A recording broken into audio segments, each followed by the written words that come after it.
to day one. As you know from your course manual, day one is all about breakfast because breakfast is one of the most important meals of the day, if not the most important meal of the day. So if you've been skipping this and have sugar cravings, now is the time to reintroduce this important meal back into your day. Having breakfast is essential as it sets you up to have steady, stable blood sugar throughout the day. And this is key to ending your cravings because when done right, this will help get your metabolic hormones back into balance as well as get your cravings under control again, okay? Or it can set you up to experience a blood sugar roller coaster throughout the day, which translates into a hormonal mess that leads to energy crashes, moodiness, as well as sugar cravings.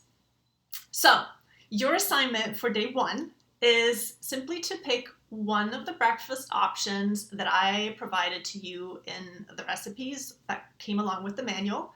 Pick any one of the options that you prefer. There are a couple of different options so that even if you have sensitivities, likes, or dislikes, you should be able to find one that suits your preferences. If you don't like an ingredient, swap it out for something similar, no biggie. The one thing that all these breakfasts have in common is that they are fat and protein based and have very little carbohydrate content. Okay, so let's talk about how important it is to choose your fat and your protein at breakfast, because what happens is fat, protein, and carbohydrates digest differently. And this affects energy, metabolic hormones, fat storage, as well as your cravings for sugar. Again, white flour is included here.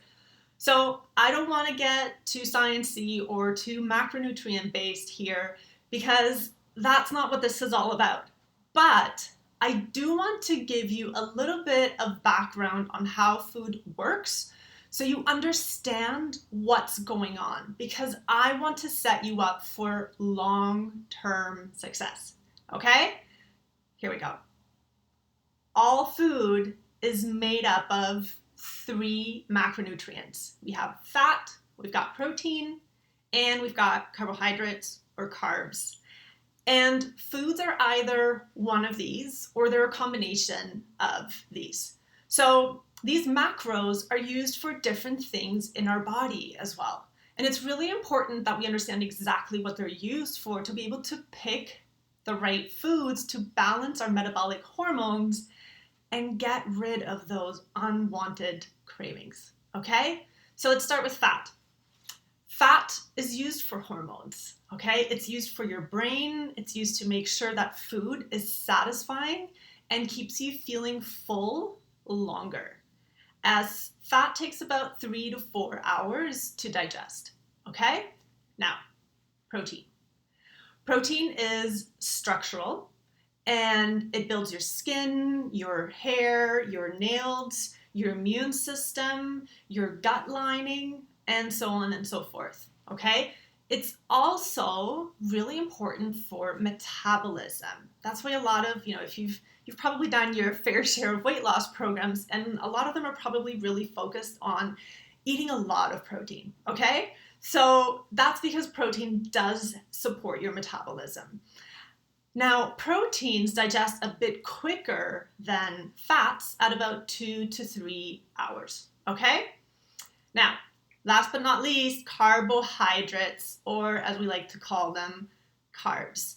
Now, carbohydrates break down into quick energy. So they basically digest down into sugar, which is the easiest thing your body can use for energy, okay?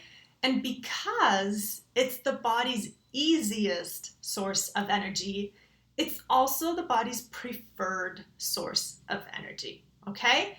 Keep in mind that carbohydrates digest in about 30 minutes or less, depending on the carbohydrate that you're eating. Now, let's say that you have a carbohydrate-based breakfast, like a piece of toast with jam, or a bowl of oatmeal with fruit, or a bowl of cereal with skim milk. Those are some pretty classic breakfasts, right?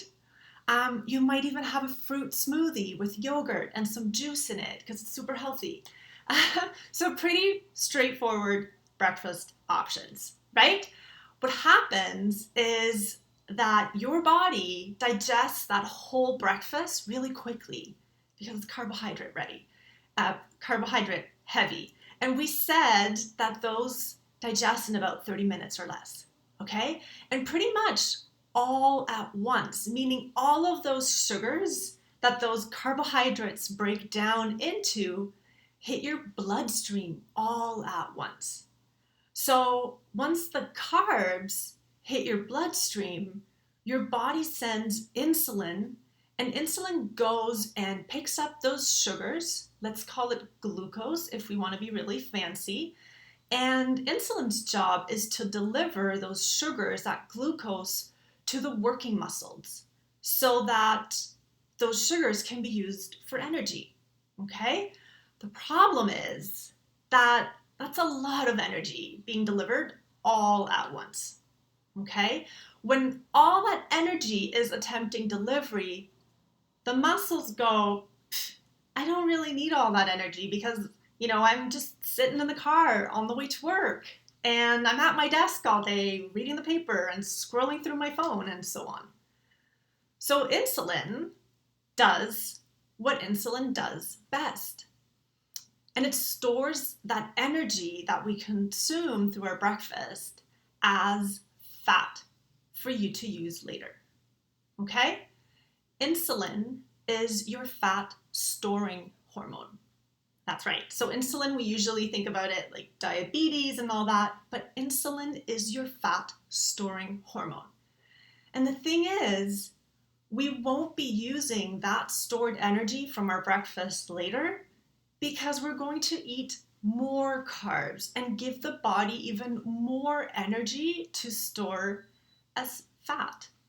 Now, not only have we stored that breakfast as fat, which is really annoying, but also because all of that energy, all of that sugar, that glucose was sent to the blood at once and it was all stored at once. As a consequence, your blood sugar is now too low. Okay? And this is when you start to feel groggy, lightheaded, tired. You just want to crawl under your desk and cravings kick in. Okay? And you think this is normal because you've worked a lot or because you didn't sleep those 8 hours they keep telling you to sleep. But it's not normal. It's a sign of a hormonal imbalance in your body, which starts with that blood sugar imbalance that's caused by that carb heavy meal. Okay? Now, your body is very smart and very adaptive. When experiencing an energy slump, when you're feeling all tired and want to crawl under your desk, your body causes you to crave the thing that's going to give you energy as quickly as possible, which is, remember we mentioned it at the start, it's carbohydrates. And usually that comes in the form of a muffin, a cookie, crackers, and then that whole process starts over again. Now, if you start your day without breakfast or a carb-heavy breakfast, you're setting yourself up for constant energy crashes and carb cravings throughout the day. And it really shows up around that 2 o'clock mark where you tend to get exhausted.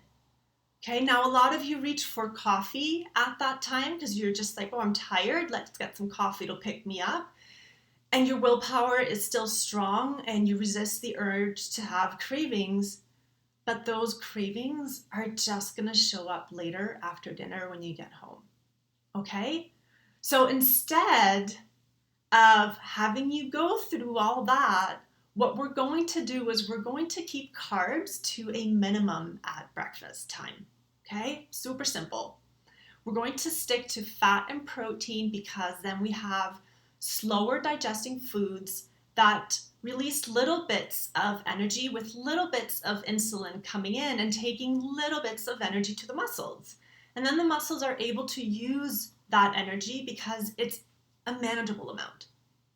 And you never have that blood sugar dip and subsequent carb cravings to go with it. Okay, so this is why getting a handle on your breakfast to me is arguably the single most important part of handling carb cravings. And this is also the first step I implement with clients in my paid weight loss program. Okay, so you're getting it now through this course. Now, I really want you to commit to implementing this first step to start seeing results within the next 5 days. Just pick up one of the breakfasts that look best for you. Make some substitutions if you need be, because it doesn't have to be exact. The point is you want to focus on good fat and you want to focus on protein. And you want to recognize the difference in how you feel in the afternoon. Okay, so that's it for today. Remember, nothing is going to change unless you change what you're doing. You've got nothing to lose except for your cravings and maybe even a few pounds. Okay, so do yourself a favor and see this through. Overcoming cravings will be your first step towards successful weight loss. And all you have to do is change your breakfast. Don't even think about the other meals yet. We're going to talk about those tomorrow.